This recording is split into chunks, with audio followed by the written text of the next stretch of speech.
इसलिए मैंने तो सुनी भी नहीं। चलिए बेटा, मैम क्या बात कर रहे थे अभी आप? चेतना ने बहुत अच्छा लिखा है। तो चेतना से माइक ऑन करके इसको आवाज में बोल के दिखाना जैसे वो वायरल हुआ था, ठीक है? मैं एक्शन करूंगी, तुम वॉइस निकालना। चलिए, खैर, आपकी एक सीरियस मैम के द्वारा आपका एक सीरियस लेक्चर पेश है, लेक्चर नंबर 2, ग्रेविटेशन। ग्रेविटेशन का हमने एक प्रीवियस लेक्चर डिस्कस किया था, जिसमें बहुत बेसिक हमने डिस्कशंस किए थे, राइट? लाइक कि न्यूटन्स की ग्रेविटी कैसे आई, आप लोगों को भले ही लगता हुआ टपाक वाला कि आउच इट्स ग्रेविटी, बट ऐसे नहीं हुआ था। मैंने बताया था कि कितना बड़ा, कितना रिच उसका हिस्ट्री है। खैर, अब वहां से आगे बढ़कर अब हम टॉपिक स्टार्ट करते हैं, और जो मैं आज पढ़ाऊंगी ना आपको, वो बहुत इंपॉर्टेंट है, और उसका जितना भी मैं डिस्कशन करूंगी, उस डिस्कशन से ज्यादा उसका रिजल्ट इंपॉर्टेंट है, ठीक है? तो मेक श्योर कीजिएगा कि आप रिजल्ट पे ध्यान दें।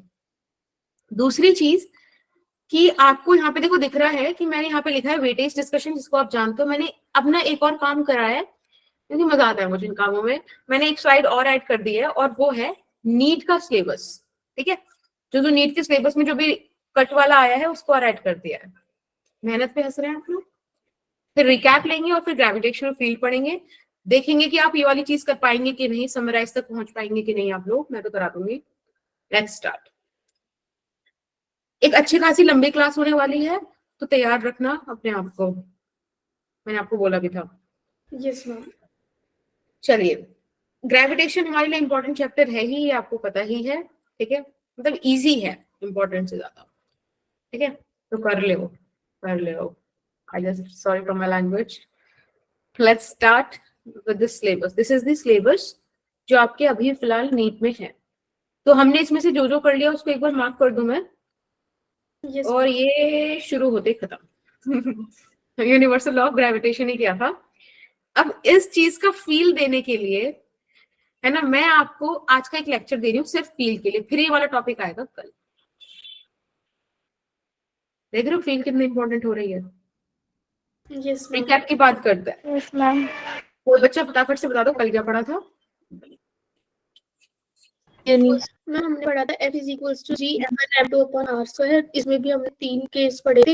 एक तो ये सेंट्रल फोर्स होता है, एक अट्रैक्टिव होता है, और एक पॉइंट मास डेंसिटी होता है। और हमने G की वैल्यू पढ़ी थी 6.67 into 10 की पावर -11। भाई साहब, इतना मुझे नहीं और याद। जी की वैल्यू की डायमेंशन का होमवर्क भी मिला था। यस, नॉर्मल फोर्स वाला होमवर्क है। यस। तो ये हमने फॉर्मूला पढ़ा। अभी मैं जिस बच्चे का नाम लूं, वैसे तो बच्चे ने समराइज कर ही दिया है, मैं जिसका नाम लूं वो मुझे बता देना कि क्या क्या मतलब चीजें हैं यहाँ पे। सॉरी, दिशा यादव, आप बताओगे इसके बारे में कोई भी एक बात? अगर आपको नहीं पता ना, तो आप बहुत ही क्लियरली बोल सकते हो कि आगे आगे चलोगे, मतलब कि नेक्स्ट पास कर दो, आगे मत बोल दो, ठीक है? पास कर दो। मैम मतलब इसके बारे में क्या बताना है? लाइक जैसे कि कुछ भी इसके बारे में आपको न्यूटन्स लॉ ऑफ ग्रेविटेशन के बारे में कुछ भी कमेंट करना हो, कुछ भी याद आ रहा हो प्रीवियस लेक्चर से, तो वो बता दो। चलो कोई नहीं। गुनगुन, अब क्योंकि दिवाली आ रही है तो I will call you gonna. Can Gungun बताओगे आप? अदरवाइज यू कैन से कि पास। आप पास भी नहीं बोलोगे। ईशा, आप बता दो। ईशा, ईशा ईशा ईशा, नो, मेरे को बता ही नहीं रहा। मैम इसमें एक इनको और मैं बता दूं। फोर्स होता है, वो इंडिपेंडेंट होता है मेरे। ओके, तो तुमने भी देखा नहीं, मैंने अपना ही नाम लिया था कि खुशी तुमको आप बता दो, तो मैं तुमसे माइक ऑन करके बताती हूँ। खैर, तो जैसे कि तनिष्का ने बोला था कि it's a central force, that's true. It's a force that acts on point masses, ठीक है? An attractive force. अट्रैक्टिव होती है नेचर में। Very good. Ma'am gravitational constant होता है, उसकी वैल्यू 6.67 6.67 into 10 की पावर -11। बहुत बढ़िया। Unit? Newton metre square kg metre square. बालकोस की डायमेंशन? m-1 L क्यूब और t-2 m-1 L की power Q cube t-2 t-2 very good. ठीक है, ये सारी बातें हमारी हुई। वेरी गुड, इतना काफी है। हाँ जी बेटे। मैम ये मीडियम इंडिपेंडेंट भी होता है। Very good, very good. That's why इसको हम क्या बोलते हैं? Universal gravitational constant. कांस्टेंट।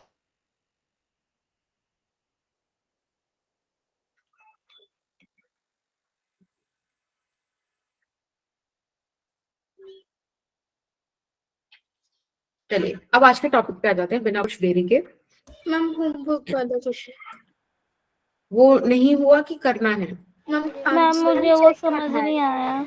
समझ नहीं आया तो ठीक है, होमवर्क ना हम लास्ट में डिस्कस कर लें। आज का टॉपिक अभी स्टार्ट कर देते हैं, ठीक है? ठीक है, चलिए अब इधर आ जाइए, मुझे बस याद दिला दीजिएगा। ग्रेविटेशनल फील्ड, मैं स्ट्रेट लाइन खींचना चाहती थी। अब फील्ड वगैरह पहली बार हम सुन रहे हैं और आज का लेक्चर हूबहू क्लास 12th में जाएगा, बिल्कुल सेम, बस वैल्यूज हम चेंज कर देंगे, सिर्फ m की जगह चार्ज आ जाएगा बस। अब देखते हैं फिलहाल है क्या। पता है मैंने क्या करा कि एक खाली रूम था, उस खाली रूम में मैंने छोटू सा मास रखा, तो मैंने देखा कि ये मास ऐसे भगा चला गया इधर। मेरे को समझ नहीं आया कि भाई ये मास ऐसे क्यों भाग गया। फिर मुझे पता चला कि तुम लोग भी थे वहां पर, तुम सारे के सारे ऐसे एक कर्टेन के पीछे छुप के खड़े थे सारे के सारे,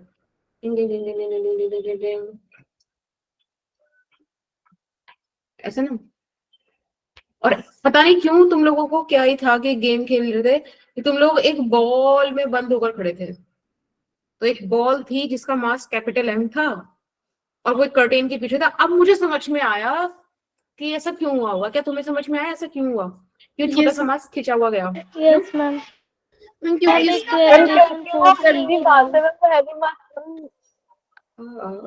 हाँ कोई बोलो। मैम ये दोनों मासेस जो है वो एक दूसरे को अट्रैक्ट करेंगे ना अपनी तरफ, वो m yes, due to gravitational force, right?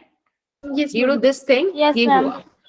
अब सोचो कि अगर मैं आलसी होती और मैं इस रूम के बाहर बस विंडो से ही देख रही होती, यहीं पे खड़े होके, मैं नहीं अंदर आती, तो मुझे तो कभी पता ही नहीं चलता कि ये सब चीजें हैं। फिर मेरे लिए ये चीज समझनी कितनी ज्यादा मुश्किल हो जाती कि ये मास बिना फोर्स के मूव कैसे कर गया, है ना? तो इसके लिए ना लोगों ने पहले ही सोच लिया था कि कुछ आलसी लोग होंगे, है ना? और कई बार क्या होगा कि शायद ये चीज ही कोई रिवील ना कर पाए कि कोई ऐसा बड़ा सा मास होगा। तो लोगों ने ना एक इमेजिनरी कॉन्सेप्ट निकाला, एक इमेजिनरी कॉन्सेप्ट निकाला और उन्होंने कहा कि अगर कोई मास है तो वो अपने चारों तरफ ना अपना एरिया बनाता है। जैसे कि मैं तुमसे बोलूं कि ये मेरा एरिया, यहाँ पे तुम बात नहीं करोगे या बोलोगे नहीं। कल को मैं तुम्हारे घर के आसपास हूँ, तुम कहोगे फिर मैम हमारा एरिया है, यहाँ पे आप ऐसे खड़ा होगी नहीं, है ना? मतलब हो सकता है। तो वो जो एरिया वाला फील है ना, जो एरिया वाला इफेक्ट है, उसको फील्ड बोला कि ये फील्ड मेरा है, इस फील्ड में मेरे से बड़े आके कोई बदतमीजी नहीं करेगा या जो कुछ होगा वो मेरे रूल के हिसाब से होगा। तो वो वाली जो फील्ड की फील है ना, ये हर एक मास के पास होती है। तो ये जो चार्ज है ना, सॉरी ये जो मास है, ये इस फील्ड के एरिया में आ गया, वो इस फील्ड में आ गया। वो सपोज इसका फील्ड कुछ ऐसे ऐसे इतने एरिया तक फ्लो है, मतलब सॉरी इतने एरिया तक है। अरे भाई ऐसे ऐसे ऐसे है। अभी चार्ज क्योंकि यहाँ पर, सॉरी ये मास यहाँ पर आ गया ना, इसलिए इसने अट्रैक्शन या अट्रैक्शन फील किया। सोचो सिर्फ इतने रीजन तक ही मास था, तो इसीलिए तो अगर मैं चार्ज इस मास को यहाँ पे रखती तो ये इधर की तरफ मूव नहीं करता, कुछ फर्क नहीं पड़ता। लेकिन जैसे ही इस बाउंड्री को क्रॉस कर लेगा, इसको फर्क पड़ना शुरू हो जाएगा। फिर ये वाला मास, सपोज ये ए मास है, ये बी मास है, फिर ए वाला मास बी वाले मास को देखकर कहेगा हम में तुम में फर्क है, फर्क है, फर्क है, ठीक है ना? तो समझ में आया कि फील्ड क्या है मैम? लेकिन जो आपने थोड़ा सा एम इधर बीच में बनाया है, वो बी जो है उसको अपनी तरफ नहीं खींचेगा?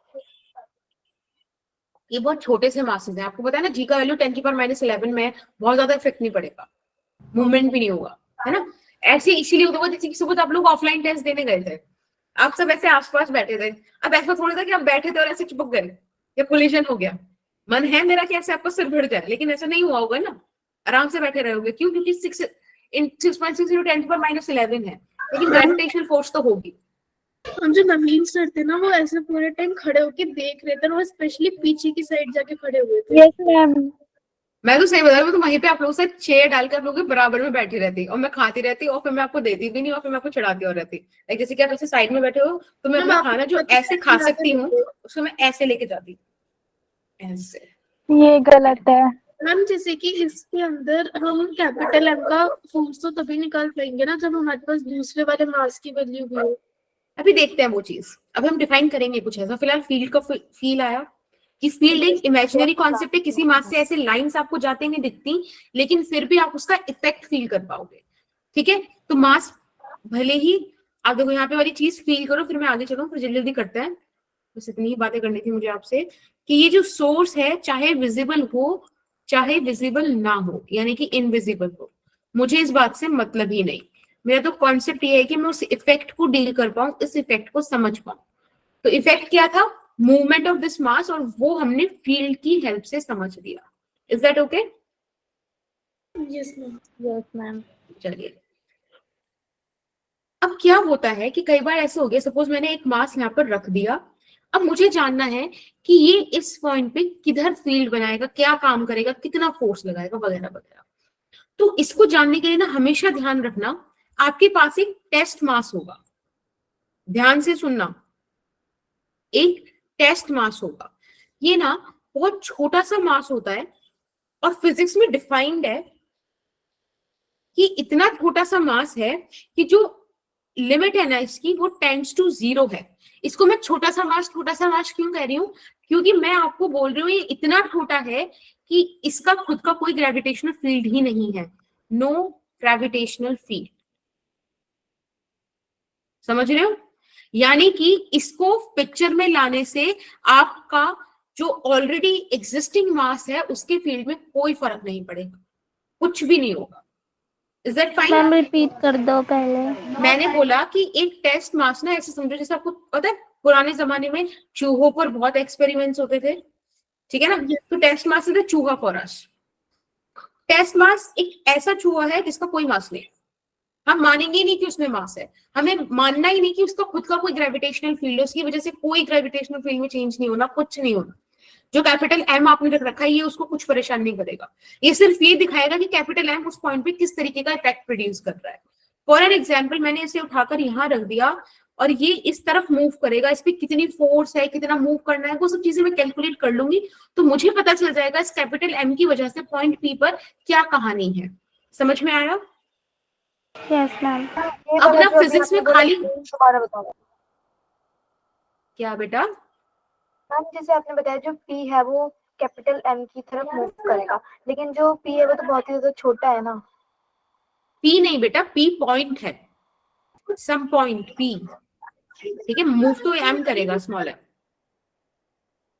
मैम अगर बता कोई दो। ऑब्जेक्ट देखो मैं ये कह रही हूँ, एक छोटा सा कॉन्सेप्ट है ये फिजिक्स में कि एक बहुत छोटा सा मास लो, इतना छोटा कि उसका खुद का कोई फील्ड ही नहीं है, हमने वो मास यहाँ पे प्लेस कर दिया। मुझे ये जानना है कि इस कैपिटल एम की वजह से पॉइंट पी पर कितना फील्ड बन रहा है, कितनी फोर्स लग रही है, ये सब जानने के लिए मैंने उसमें छोटा मास रख दिया एम।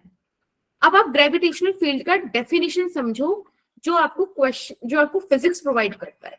फिजिक्स कहता है gravitational field can be defined as force per unit mass.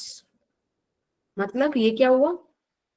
मतलब ये डिफाइन करता है, जैसे ग्रेविटेशनल फील्ड को सपोज आप ई वेक्टर से लिखते हो, भाई फील्ड एक डायरेक्शन है उसकी, उसको लिखने का तरीका है F/m, ठीक है? F/m, जिस भी मास को आप स्टडी कर रहे हो उसका आप मास लिखोगे। कोई दिक्कत? अब एक बात बताओ, फोर्स तो न्यूटन में होता है, मास केजी में होता है। न्यूटन को हम लिख सकते हैं केजी मीटर पर सेकेंड स्क्वायर, और नीचे केजी, यानी कि ये तो मीटर पर सेकेंड स्क्वायर बन गया ना। मीटर पर सेकेंड स्क्वायर किसकी यूनिट होती है? एक्सेलरेशन। यस। तो बस आप ये चीज ना हैशटैग डाल के लिख लो कि कि ग्रेविटेशनल फील्ड, ठीक है, सिर्फ ग्रेविटेशनल फील्ड, मैं जनरली किसी फील्ड की बात नहीं कर रही, आप मैग्नेटिक फील्ड भी पढ़ोगे, अर्थ का फील्ड भी पढ़ोगे, सॉरी मैग्नेटिक फील्ड भी पढ़ोगे, इलेक्ट्रिक फील्ड भी पढ़ोगे, but I am just talking about gravitational field. Gravitational field का जो वैल्यू होता है वो एक्सेलरेशन होता है, only for gravitational field. Ma'am Right? वापस बता दो। हाँ, मैं यहाँ पे लिख देती हूँ, value of gravitational field is Oxford is acceleration, ठीक है, दिस इज इंपॉर्टेंट।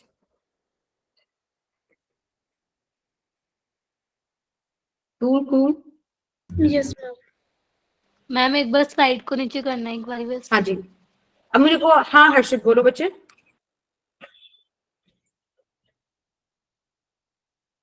मैम थोड़ी सी और।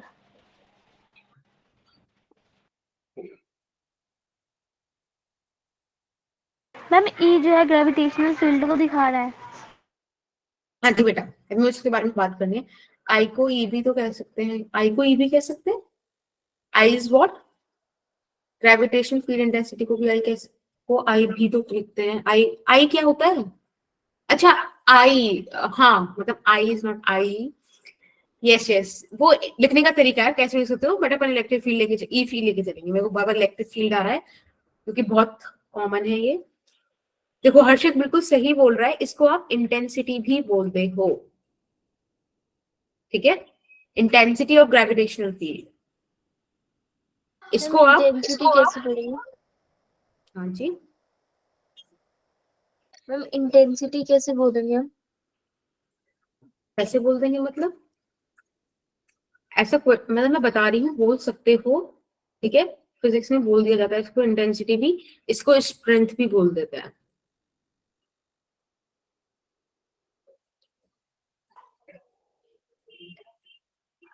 ओके, अब थोड़ा सा एक और बात करते हैं, मतलब इसको एक और एक चीज डिस्कस करते हैं। फॉर एन एग्जाम्पल, आपको यहाँ पे बोला electric field is equals to this thing, right. अगर आप ध्यान से देखो, जब भी मैं किन्हीं दो वेक्टर्स को इक्वल रखती हूँ तो बहुत सिंपल सी बात है कि उनका डायरेक्शन भी सेम होता है, डायरेक्शन इज ऑल्सो सेम। यानी कि मैं आपसे बोलूं कि ये रहा कैपिटल एम, ये रहा स्मॉल एम, और ये इस तरफ फोर्स फील करेगा ना, सेंट्रल फोर्स है, ठीक है, तो इसी तरफ हम क्या बोलेंगे कि इस पर इलेक्ट्रिक फील्ड भी इसी तरफ होगा। सॉरी इलेक्ट्रिक नहीं, मैं जितनी बार इलेक्ट्रिक बोलूँ ना उतनी बार ग्रेविटेशनल बोल लेना, ठीक है, ग्रेविटेशनल फील्ड भी इधर होगा। फॉर एन एग्जाम्पल मैं आपको बोलूं कि भाई ये एक रूम है हमारे पास, इस रूम में एक छोटा सा मास ये रखा है, इस पर फोर्स ऐसे आई, फील्ड किधर की तरफ होगा? आप बोलोगे कि मैम फील्ड भी इसी तरफ होगा, ठीक है, वेक्टर सेम है। और पता है, अभी आपको पता है कि कैपिटल एम बहुत बड़ा होना चाहिए, स्मॉल एम बहुत छोटा होना चाहिए, बट जब हम क्वेश्चन सॉल्व करेंगे ना तब हम सब चीजें भूल जाते हैं। हम भूल जाते हैं कि हमने कुछ चीज पढ़ी भी थी। हम एम को 5 kg 10 kg कुछ भी लेके चलते हैं, ठीक है, क्योंकि हमें क्वेश्चन करना है। हम बहुत छोटे से मास में 0.0000 गोला मिल जा रहा, उतने वन पे जाके क्या ही करेंगे, ठीक है, तो क्वेश्चन आपको कितने भी मास पर आएगा। चलिए इसी बात पे शुरू करते हैं एक बढ़िया सी बात से। हाँ जी बेटा, मैम एक बार स्लाइड दिखा दो। मैम हाँ जी, मैम जैसे जो छोटा ऑब्जेक्ट है मैम वो फोर्स फील करेगा सिर्फ, मैम मूव तो नहीं होगा ना वो? नहीं नहीं, फोर्स की वजह से मूव भी तो कर सकता है, क्यों नहीं कर सकता? फोर्स लगाइए एक्सेलरेशन भी आएगा, मास है ही, मतलब भले ही छोटा सा सही। देखो छोटा सा मास, अगेन मैंने बोला कि अगर मैं 5 kg का मास रख रही हूँ तो आप 5 kg के लिए एक्सेलरेशन निकालोगे। अगर मैं मास ही वो 0 वाला रख रही हूँ, लिमिटिंग m टेंड्स टू 0, तब तो हाँ मूवमेंट आपको क्या ही दिखेगा, ठीक है, बट यूजली वी कंसिडर कि होगा, मतलब इसमें क्वेश्चन भी अपन डिस्कस करेंगे। वैसे आज का डिस्कशन इस बात में नहीं है, आज का डिस्कशन ये है कि आप variation of gravitational field at different different point निकाल पाओ, that is the main concern. चलो आगे, यस मैम। हमारे पास एक कॉन्सेप्ट आया कि ग्रेविटेशनल फील्ड बताओ at point P due to point mass m। भले ये पॉइंट मास जैसा फील नहीं हो रहा है, बट आप इसको पॉइंट मास वाली एक्सप्रेशन में भी यूज कर सकते हो, ठीक है। अब यानी कि मुझे पॉइंट पी पर निकालना है, तो एक काम करते हैं, इसमें छोटा सा मास प्लेस कर दें, वही चूहा वाला मास, स्मॉल एम, लिमिटिंग टेस्ट मास जिसको बोलते हैं। अब मैंने क्या देखा कि ये जो क्या है, हमारे जितने भी मासेस होते हैं ये अट्रैक्टिव फोर्सेस लगाते हैं ना, इस तरीके से, यस मैम। ठीक है, अट्रैक्टिव फोर्स लगाएगा यहाँ पे और टूवर्ड्स द सेंटर लगाएंगे, राइट। Yes ma'am. यस, जरा मुझे फोर्स लिखवाना ग्रेविटेशन की इस केस में। मैम लेफ्ट की ma'am side G M1 into R divided square. By R square. अच्छा, अब मुझे अगर इलेक्ट्रिक फील्ड चाहिए तो वो क्या हो जाएगा, F by M, force by mass. Force by M. यानी कि Gm by R square, Yes ma'am. Right. Yes ma'am. अब ध्यान से देखो, आप बोलो, मैं आपसे पूछूंगी कि बेटा इसका डायरेक्शन किधर की तरफ होगा फोर्स का, तो आप मुझसे यही तो बोलोगे कि मैम ग्रेविटेशनल फोर्स जो है वो टुवर्ड्स द कैपिटल एम है, तो इलेक्ट्रिक फील्ड भी तो टुवर्ड्स कैपिटल एम होगा। Yes ma'am. सही बात है, इलेक्ट्रिक फील्ड इधर होगा, ग्रेविटेशनल फोर्स इधर होगा। लेकिन एक बात बताओ, हाँ जी मैम ये P पॉइंट मास ले रखा है। ना ना बेटा, P पॉइंट है, P इज द अच्छा। पॉइंट, ठीक है। अब आप क्या बोलोगे, एक बात बताओ, जैसे कि सेंटर कहीं यहाँ लाई कर रहा होगा ना कैपिटल एम का, तो सेंटर से पॉइंट पी की तरफ अगर आप जाओगे तो बेटा पोजीशन वेक्टर तो ये आएगा। अगर मैं इस डायरेक्शन को पॉजिटिव कंसीडर करूं तो आप ये बोल सकते हो ना कि मैम इलेक्ट्रिक फील्ड तो यहाँ पे माइनस का आएगा, इस हिसाब से यस मैम। बोल सकते हो ना। पर मैं नहीं चाहती आप इस माइनस माइनस में पढ़ो, मेरे लिए तो इतना काफी है कि आप ये मुझे बता पाओ कि यहाँ पे जो मैग्नेटिक फील्ड है, सॉरी हाँ, यहाँ पे जो ग्रेविटेशनल फील्ड है वो आर स्क्वायर के इनवर्सली प्रोपोर्शनल है। देखो पता है, मैं ना मैग्नेटिक फील्ड, इलेक्ट्रिक फील्ड ये सब पढ़ा रही हूँ 12th में, तो ना मेरे मुंह से वही निकले जा रहा है, पर आप लोग समझना हर बार ग्रेविटेशनल फील्ड है वो, ठीक है।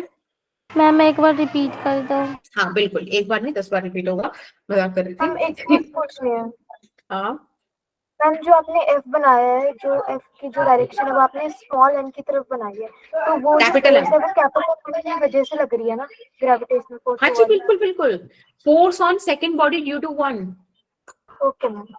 हाँ, अब मैं बात करती हूँ, एक बार मैं फिर से रिपीट करती हूँ, एक नया टॉपिक है, I know it will take time, ठीक है। देखो एक बड़ा सा मास कैपिटल है, उसकी वजह से पॉइंट पी पर क्या ग्रेविटेशनल फील्ड होगा, अपने को ये कैलकुलेट करना है। तो मैंने आपको बोला जब भी आपको ये चीज कैलकुलेट करनी है तो वो छोटा सा मास लिया, जिसकी वजह से कोई फर्क नहीं पड़ता, हमने वो छोटा सा मास लाके उस पॉइंट पे रख दी। अब आप हमेशा ध्यान रखना भैया, वो पॉइंट पी आर डिस्टेंस दूर है किससे, कैपिटल मास से ना, तो जो आर वेक्टर है, देखो वो ग्रीन वाला वेक्टर हुआ ना, राइट, राइट में नंदिनी। Yes ma'am. यस, अब नंदिनी माइक ऑन करो, मुझसे बात करो, इस बारे मतलब डिस्कस करते हैं इस क्वेश्चन को। अब देखो ये जो स्मॉल m है, ये कैपिटल M की तरफ एक सेंट्रल फोर्स एक्सपीरियंस करेगा ना।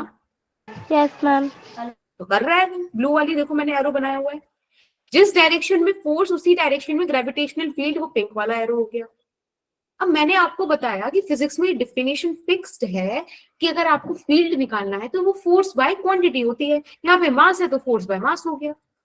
तो फोर्स कितना था आपने बताया मुझे, ग्रेविटेशन वाला न्यूटन के हिसाब से G/m/r², हमने रख दिया, डिवाइड करा दिया मास से, m से n कैंसिल, क्या बचा G capital M bye r²। जब आपके पास ये फील्ड का वैल्यू आ गया तो मैंने बस आपसे इतना पूछा था कि अगर r वेक्टर आप कैपिटल M से ले रहे हो तो इलेक्ट्रिक फील्ड तो उसके अपोजिट है ना, और ये अपोजिशन दिखाते हैं हम किससे, नेगेटिव साइन से। तो basically negative sign is just representing the opposition of r, बस और कुछ नहीं है। अगर आप उसको यूज नहीं करते तो भी चलता है। मुझे तो ये डिपेंडेंसी याद रखना कि पॉइंट मास की वजह से किसी भी पॉइंट पे r² के हिसाब से इलेक्ट्रिक फील्ड डिक्रीज होने लगता है, ग्रेविटेशनल फील्ड डिक्रीज होने लगता है। Is that okay? मैम ये R वेक्टर है जो सेंटर ऑफ मास जो M से स्टार्ट हो रहा है। हाँ, ये देखो M वाले पॉइंट पे ना, देखो मैं हाँ बताती हूँ बच्चे, आप ना एक काम करो, इस वाले पॉइंट को ना ओरिजिन कंसीडर कर लो, उस ओरिजिन से ये R वेक्टर आगे हो गया, राइट। स्मॉल एम को रीजन कंसीडर नहीं कर सकते?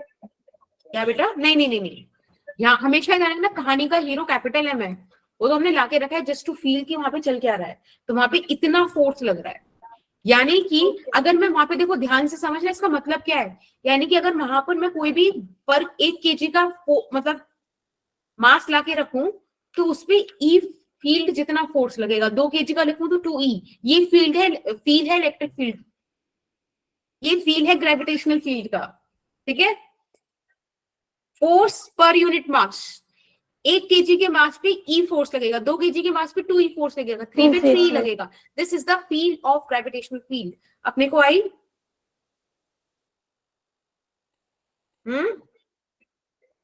Yes ma'am. चलिए इस बात पे एक और चीज देखते हैं। Oh my god, there are so many masses. मैं सर्कल बनाने की कोशिश कर रही थी पर मुझसे हुआ नहीं, तो आई जस्ट डिड इट। मुझे मैग्नेटिक, अरे यार इलेक्ट्रिक मैग्नेटिक ग्रेविटेशनल फील्ड बताओ पॉइंट पी पर क्या होगा इन सारे मासेस की वजह से? Gm/r²। ओके, मैम इसमें किसको किसके रिस्पेक्ट में निकालेंगे? ये तो एक कॉन्सेप्ट था, मेरा मन करा बदतमीजी करने का, इसलिए मैंने क्वेश्चन बना दिया। और जो देखो, बनेंगे वो पॉजिटिव। ये इसके ओरिजिन से ये लेट्स से R2 वेक्टर हो गया, इसके ओरिजिन से यहाँ पर R1 आ गया, यहाँ से R7 आ गया, यहाँ से R6 आ गया, समझ रहे हो? R5, R4, R3, there's so many vectors। और हमेशा ध्यान रखना, ग्रेविटेशनल फील्ड हो, इलेक्ट्रिक फील्ड हो, मैग्नेटिक फील्ड हो, सबकी खासियत होती है कि उनको कोई फर्क नहीं पड़ता उस पॉइंट और उनके बीच में कितने चार्जेस हैं, कितने मासेस हैं, कुछ फर्क नहीं पड़ता। यानी कि जो फील्ड फर्स्ट मास को बनाना है पॉइंट पी में, वो बनाएगा, उसको कोई फर्क नहीं पड़ता आपने M2, M3, M4, M5, M7 कहाँ रख रखे हैं, कैसे रख रखे हैं। ये इनकी प्रिंसिपल ऑफ इंडिविजुअलिटी है, खुद की इंडिविजुअलिटी को ये किसी पॉइंट पे यूज नहीं करते, ठीक है। तो अगर मैं आपसे पूछूं कि मुझे आप इलेक्ट्रिक फील्ड नेट बता दीजिए एट पॉइंट पी, तो आप एक बहुत खूबसूरत लॉ फॉलो करोगे, और वो है ये वाला, जो आपने सिस्टम ऑफ पार्टिकल्स में भी देखा था, जब मैंने आपको एक ही पॉइंट पे बहुत सारे मासेस की वजह से फोर्स निकालने बोला था, याद है? EM, दिस इज दी, इसको बोलते हैं, ये एक्चुअली एक कॉन्सेप्ट था जो एक क्वेश्चन के थ्रू मैंने आपको इंट्रोड्यूस किया। इसको बोलते हैं प्रिंसिपल ऑफ सुपरपोजिशन। इस वर्ड को आज मैंने बोला है, इसको 12th तक याद रखना। अगर मैं रही तो मैं तुमसे पूछूंगी जरूर 11th के एंड में, 12th की स्टार्टिंग में, और बहुत सारी जगह पे। सुपरपोजिशन आज है और ये हमेशा रहेगा 12th तक। इसमें बस क्वांटिटी चेंज हो जाएगी, इसमें डिस्प्लेसमेंट आ जाएगा, इसमें फोर्स आ जाएगी, इसमें फील्ड्स आ जाएंगे, बट इसका जो बेसिक एसेंस है वो यही रहेगा कि रिजल्ट, कि यहाँ पे आप वेक्टर सम करते हैं of the constituent quantity of the, यहाँ पे मैं फील्ड लिख देती हूँ, of the gravitational field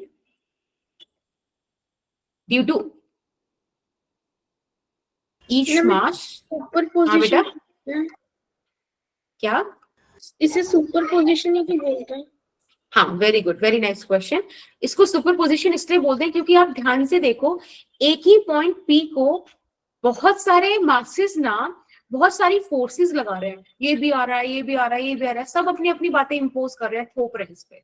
super imposition हो गया, सुपर पोजिशन, सारी बात होगा, ठीक है मैम। मतलब सारी जो मासेस है अपने अपने फील्ड जो है डालेगी तो पॉइंट पी पे। यस, और पॉइंट पी ना सबके रिजल्टेंट पे काम करेगा। पॉइंट पी E1 को भी समझेगा, E2 को भी, E3 को भी, E4 को भी, E5 को भी, E6 को भी, E7 को भी, सबके हिसाब से उसका नेट रिजल्टेंट आएगा। और मैम आप कहाँ जा रहे हो? लंदन, वापस ऑक्सफोर्ड, NYU में। मैम आप हमें 12th तक नहीं पढ़ाओगे? नहीं नहीं, अरे मैम ऐसे मतलब लाइक तो बहुत बड़ी बात होगी ना, NYU, अगर मुझे बुला लिया NYU में तो नांगलो यमुना पार यूनिवर्सिटी जाऊँ ना मैं वहाँ। उधर चले जाओगे? नांगलो यमुनापन यूनिवर्सिटी मैजिकल लैंड, समझ रहे हो तुम? वहां सबको दिखता भी नहीं है, कुछ ही लोगों को जा पाते हैं। मजाक कर रही हूँ मैं, मजाक कर रही हूँ, ऐसे कैसे, अनंत काल तक हूँ मैं ऐसे। चलो बताइए, वाला क्वेश्चन समझ में आया? Yes ma'am. ठीक है, यस मैम। ठीक ठीक ठीक। देखा कितना ब्यूटीफुल डायग्राम है, आई ड्रॉ इट। बताइए, आपको मैग्नेटिक, आपको शिट यार, आपको ग्रेविटेशनल फील्ड निकालना है पी पॉइंट पे, क्यू पॉइंट पे, ड्यू टू दिस डिस्ट्रीब्यूशन। ये capital M capital M capital M आपको, सॉरी स्मॉल एम आपको मासेस दे रखे हैं वर्टेक्स ऑफ ट्राइंगल पर। आपको एक इक्विलेटरल ट्राइंगल दिया है जिसकी साइड ए है, पॉइंट पी और पॉइंट क्यू पर आपको ग्रेविटेशनल फील्ड्स निकालना है। बता दीजिए। अच्छा एक चीज और सॉरी, अभी मैं करती हूँ वाला क्वेश्चन। आपने यहाँ पे वैल्यूज नहीं बताई। इलेक्ट्रिक फील्ड, अरे यार, ग्रेविटेशनल फील्ड क्या आएगा? Gm1 डिवाइडेड बाय r1 का स्क्वायर, याद है? मैम इसमें positive negative. Yes ma'am. Yes. और पता है मैं जितनी बार मैं फिर से बोल रही हूँ, जितनी बार मैं ग्रेविटेशनल फील्ड को मिस कर रही हूँ ना, उतनी बार आप बोल देना प्लीज। मैम इसमें पॉजिटिव नेगेटिव नहीं होगा ना, क्योंकि मासेस है, मासेस ऑलवेज अट्रैक्ट। अच्छा आप डायरेक्शन की बात कर रहे हो? हाँ हाँ बिल्कुल, वो तो वेक्टर एडिशन आप यूज करो, फिर तो कोई इशू नहीं है। Okay ma'am. चलिए यहाँ पे सॉल्व कीजिए। और जब मैं आपको कभी इलेक्ट्रिक फील्ड पढ़ाऊंगी, अगर एनवायू से नहीं आया तो फिर मैं आपको यही सेम डायग्राम ना इलेक्ट्रिक फील्ड में बना के दिखाऊंगी, बिल्कुल सेम। मैम 9 इसको डिस्टेंस दे रखा है। हाँ देखो, ए दे रखा है। 9:11 हो रही है, 9:12 पे आपका समय खत्म हो जाएगा, खत्म। Ma'am please 2 minute. 13 पे खत्म हो जाएगा, चलो फाइनल 13।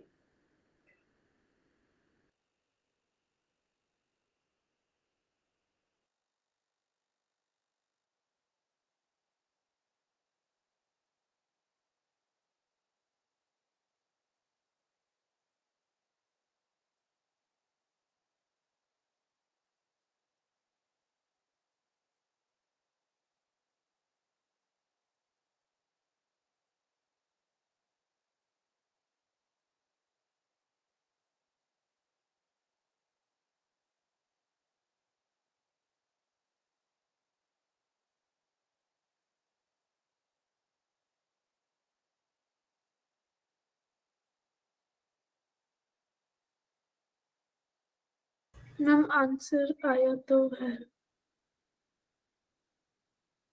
Yes ma'am. 3 पॉइंट आ गया।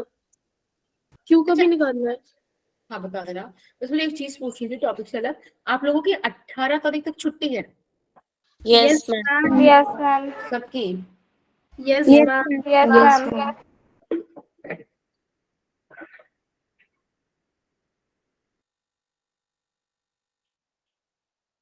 मैम 15 को आपकी एक्स्ट्रा क्लास है मेरे हिसाब से, जो सुबह है 2 बजे तब की, मतलब 2 बजे इन द सेंस दोपहर, आपका दोपहर होता है, मेरे यहाँ सुबह होती है, ठीक है? 2 बजे से क्लास है। मैं जरा पानी पी लूं, फिर मैं आपको देखती हूँ। मैम कब है? कल 15। अच्छा ओके। ठीक है, 13 14 पे तो मैं ऑफ पर हूँ, 15 पे मैं आपकी एक्स्ट्रा क्लास लूंगी। मैम मैं बताऊँ मेरा आंसर क्या आ रहा है? हाँ बताओ, इतनी सुहानी दी है। हाँ बोलो बोलो, बोलते रहो।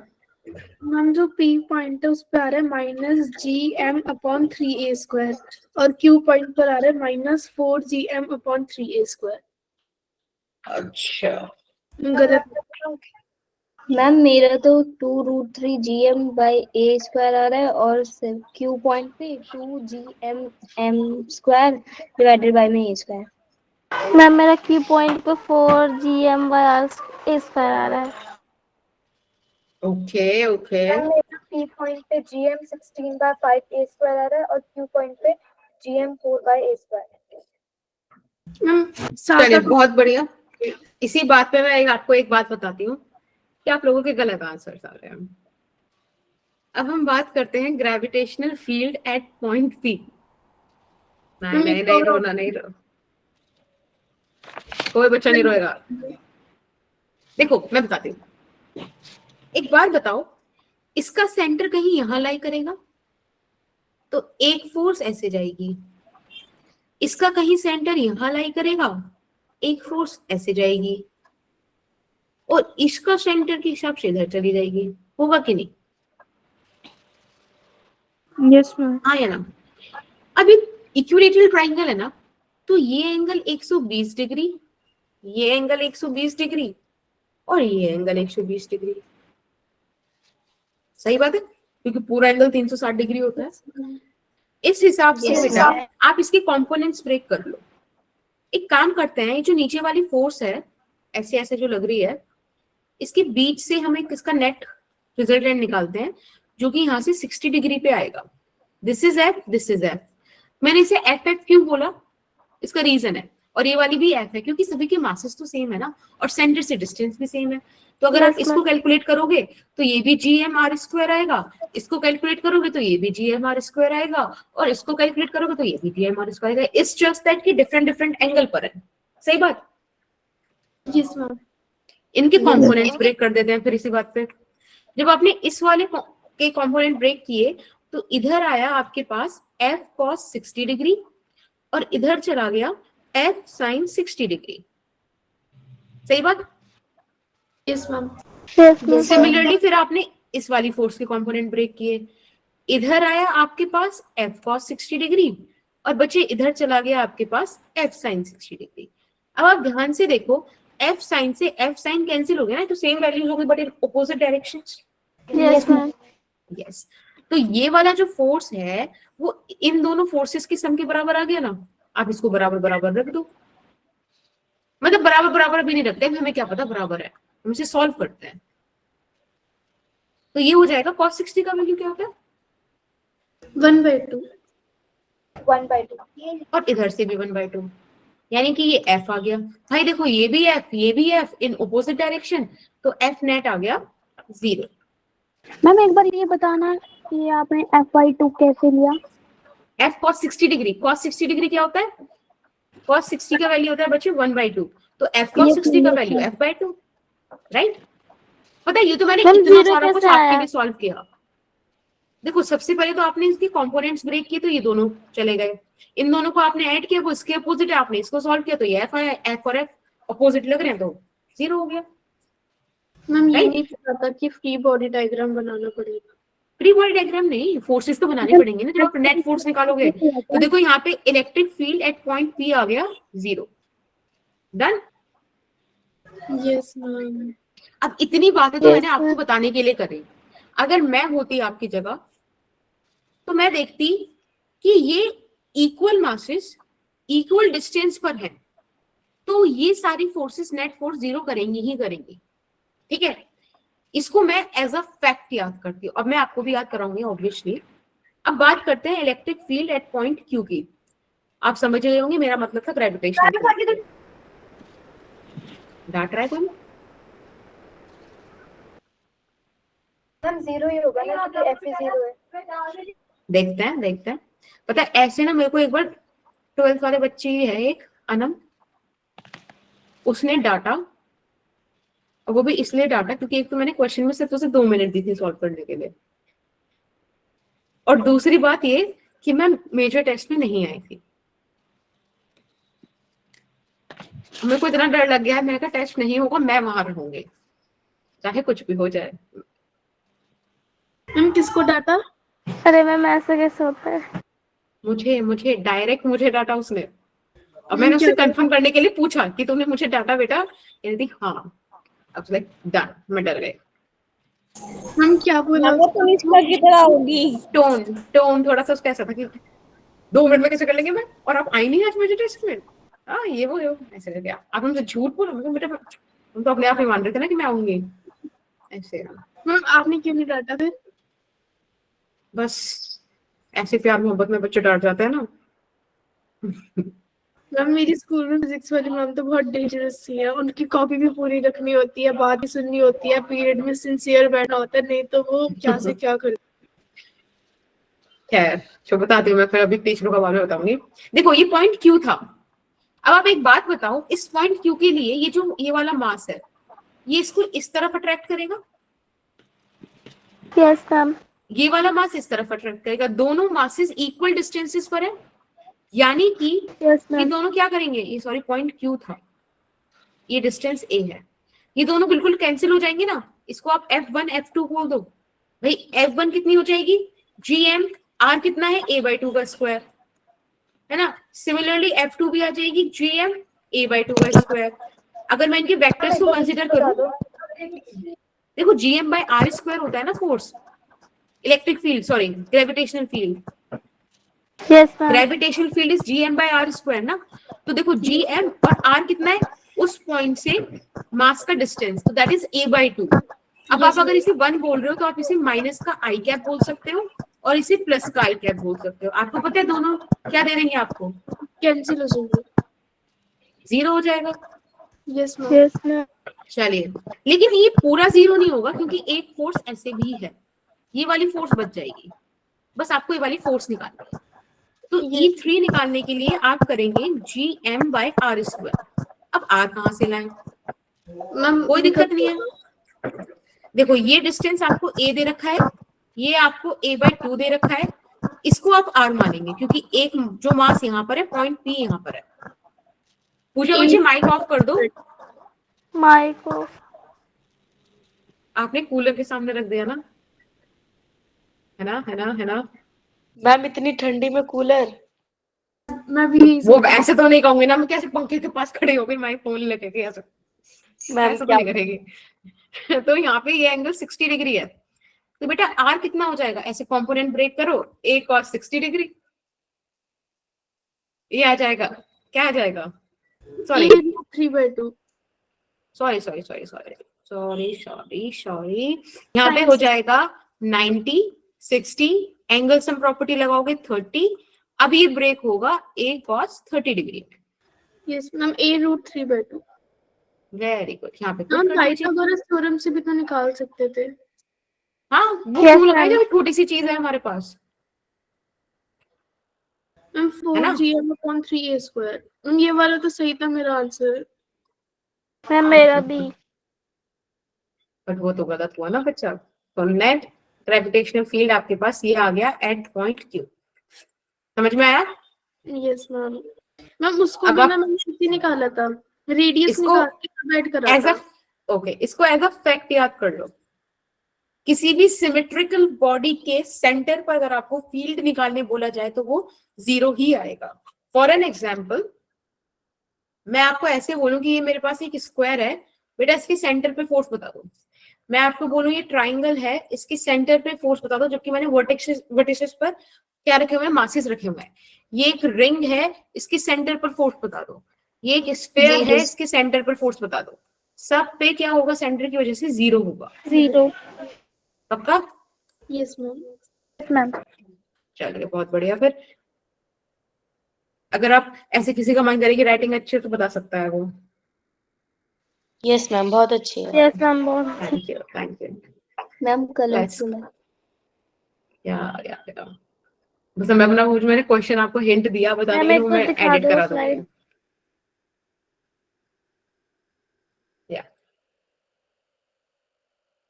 मैम जो आपने उसके वाले पार्ट में फोर्स की जो है वो क्वेश्चंस बनाए थे सॉल्व करने के लिए कि ऊपर फोर्स ज्यादा है, साइड में फोर्स ज्यादा है, उस अकॉर्डिंग। पर सेकंड वाले क्या? पार्ट में हमने मैम फर्स्ट वाले पार्ट में तो हमने फोर्स के डायग्राम बनाया था कि किस साइड फोर्स ज्यादा है, पर सेकंड वाले पार्ट में जो है उसमें हमने रेडियस निकाल के तब करा था, तो हम फर्स्ट नहीं पार्ट में नहीं रेडियस निकाल के नहीं कर नहीं सकते। नहीं नहीं बच्चे देखो, फर्स्ट पार्ट में भी आप फोर्सेस निकाल के निकाल की जगह फील्ड रख सकते थे, यहाँ भी तो हमने निकाली है। ये तो नहीं, ये भाई जिस डायरेक्शन में ग्रेविटेशनल फील्ड है उसी डायरेक्शन में तो फोर्स है, तो सेम ही हो गया ना, इसके बिना कैसे काम चलेगा। Yes ma'am. यस चलिए आ जाइए, इसी बात पे वाला क्वेश्चन करके दिखाइएगा। आपको एक कैपिटल एम दिया है और एक बड़ा वाला मास 4m दिया है, दोनों 9 सेंटीमीटर दूर है। आपसे बोल रहे हैं कि ऐसा कोई भी पॉइंट होगा इस लाइन पर या इस लाइन के आगे पीछे कहीं भी जहां पे electric field sorry gravitational field 0 होगा। अगर होगा तो वो पॉइंट स्मॉल m से कितना दूर होगा ये बताइए। मैम अगर वो पॉइंट नहीं होगा, हो ही नहीं सकता। होगा, जरूर होगा, आज नहीं तो कल होगा, अब तो रण होगा, ऐसा कुछ मैम है ना, सुनिए आपने नो मैम। कि रण भी ऐसा होगा कि देखा ना कभी किसी ने होगा, रण होगा। मैम पीछे ऐसी वाला फिर से बता दो कि मेरा लेफ्ट हो गया। हाँ, क्या बताना है? Yes, पूरा ma'am. पूरा क्वेश्चन? No, ma'am, ऐसे एक ये काम वाली करना, हाँ ये वाली, ऊपर ये वाली। वाली, नहीं मैम, नीचे वाली। ये मैंने ये बोला है कि अगर आपके पास एक सिमेट्रिकल बॉडी है तो उसके सेंटर पर फोर्स हमेशा जीरो होगा, ग्रेविटेशनल फील्ड हमेशा जीरो होगा। अगर आपके पास स्क्वायर है, ट्राइंगल है, स्फीयर है, सॉलिड स्फीयर, हॉलो स्फीयर, कुछ भी है, सेंटर पर हमेशा इलेक्ट्रिक फील्ड जीरो होता है ड्यू टू कॉन्टिन्यूस या सिमेट्रिक मास डिस्ट्रीब्यूशन के। तो वही मैंने लिखा है, मैम वही ठीक है? क्वेश्चन जो अभी कराया, ये वाला क्वेश्चन जो आपने अभी अभी कराया था, अच्छा, वो तो मैं उसे बाद ट्रायंगल में वाला। करती हूँ। हाँ हाँ, बाद में बताते हैं अभी, ठीक है? पहले वाला क्वेश्चन कर लो, उसमें सिर्फ फोर्सेज निकालने में बता दूंगी। यहाँ मैम पे आपको एक कैपिटल एम दिया है, एक कैपिटल 4m दिया है, 9 सेंटीमीटर दूर। आपको ऐसा पॉइंट बताना है स्मॉल m से कितना दूर होगा जहाँ पे ग्रेविटेशनल फील्ड जीरो होगी नेट। मैम आपने मैं बताऊं? टाइम तो दिया ही नहीं। हाँ मैं बताती हूँ, इसीलिए नहीं दिया मैंने। ऐसा मान लेते हैं, मान लो कि वो पॉइंट यहाँ पर होगा कहीं, मैम सी ऑप्शन। ओके? इससे x डिस्टेंस दूर होगा, B ऐसा मैंने option. मान लिया। Okay okay okay, consider a point P x distance away from the small m मास, ठीक है? सॉरी, कैपिटल M मास। ये चीज मैंने कंसीडर करी। अब आप एक बात बताओ, अगर मैं बोल रही हूँ कि ये वो पॉइंट है जिस पर क्या है, electric field, sorry gravitational field zero है, तो इसका मतलब क्या हुआ? अगर आप ध्यान से देखो, अगर आप ध्यान से देखो तो ये जो कैपिटल M है इसे अपनी तरफ अट्रैक्ट करेगा ना, इस तरीके से। Yes ma'am. इसको E1 Yes, बोल ma'am. देते हैं। और ये जो कैपिटल 4M है इसको इस तरफ अट्रैक्ट करेगा ना, इसको E2 बोल देते हैं। तो एट पॉइंट P दोनों अगर मैं जीरो कर दूं, मतलब दोनों एक दूसरे के इक्वल अपोजिट कर दूं, तभी तो पॉइंट P पे जीरो होगा ग्रेविटेशनल फील्ड। यस ये सुनो, Yes, तो हम ऐसा ma'am. मान लेते हैं कि at point P E1 is equals to E2। ये सिर्फ मैंने मैग्नीट्यूड रखा है, अगर मैं डायरेक्शन की भी करूं तो बात आप बोलोगे -E2। भाई एक दूसरे के अपोजिट है तो नेगेटिव तो आएगा ही ना, बट यहाँ पे I will talk about only magnitude, थोड़ा इजी पड़ जाएगा। आप यहाँ पे लिख दो G E1 किसकी वजह से था? कैपिटल M की वजह से, capital M divided by x square. यहाँ पर हो जाएगा G 4m, और बेटा टोटल 9 डिस्टेंस था, अगर x डिस्टेंस दूर था स्मॉल वाले से तो बड़े वाले से तो इतना दूर होगा ना, 9 माइनस एक्स, एक पूरा डिस्टेंस तो Yes, 9 था ma'am. ना, Yes, ma'am. ठीक है? तो GM से GM हमने उड़ा दिया और हमारे पास बचा 9 minus x divided by x का whole square is equals to, मेरा मन नहीं कर रहा 4 को 4 लिखने का, मेरा मन कर रहा है इसे 2 का स्क्वायर लिख दो, दिक्कत थोड़ी है। No, ma'am. तो हम No, एक काम ma'am. करते हैं, यहाँ से स्क्वायर रूट ले लेते हैं फ्रॉम बोथ साइड्स, और इसको हम लिख लेते हैं 9 minus x divided by X is equals to 2। जरा से सॉल्व कीजिएगा, एक्चुअली प्लस माइनस 2 आएगा यहाँ से, फिलहाल आप +2 मान के कर लीजिए, ठीक है? अभी मैं बताऊंगी -2 क्यों नहीं मानेंगे। आप इसे सॉल्व करेंगे तो यहाँ पर आ जाएगा 2x, और सॉल्व कर लेते हैं तो ये हो जाएगा 3x, और यहाँ से x की वैल्यू आई प्लस का 3 सेंटीमीटर। इसका मतलब है ऑप्शन बी, और इसका मतलब है कि स्मॉल, ये जो कैपिटल M है ना उससे 3 सेंटीमीटर दूर ऐसा पॉइंट होगा। अब आप बोलो कि मैम अगर हम इसकी जगह -2 मानते तब क्या होता? नेगेटिव देख लेते हैं एक बार रख के।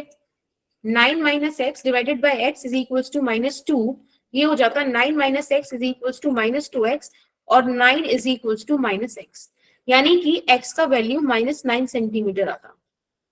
अब -9 का मतलब है कि जो ये कैपिटल M आपके पास है, ये जो कैपिटल 4M आपके पास है, इससे भी 9 सेंटीमीटर दूर अपोजिट में। अब पता है ये चीज पॉसिबल क्यों नहीं है? ये चीज नॉनसेंस है, इसलिए नहीं कि मैंने अभी अभी तारक मेहता देखा है, इसीलिए नॉनसेंस है ये, मतलब नॉनसेंस में तारक मेहता को नहीं करी, वो जेठालाल बोलता है ना। या एक बात बताओ, इस पॉइंट पी पे कैपिटल एम किधर की तरफ ग्रेविटेशनल फील्ड लगाएगा? Come same. Ma'am towards some. Towards itself. Yes ma'am.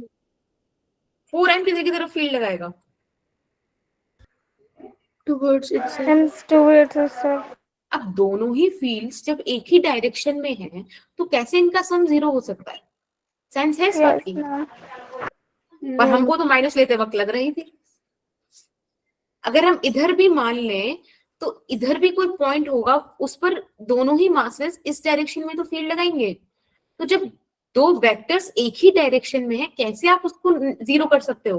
भाई 0 करने के लिए तो आपको ऐसा एक पॉइंट चाहिए ना जहां पे पोजीशन एक्चुअली आ रहा हो, फिर हम इसको इधर उधर करके देखेंगे कि कहाँ वो आए।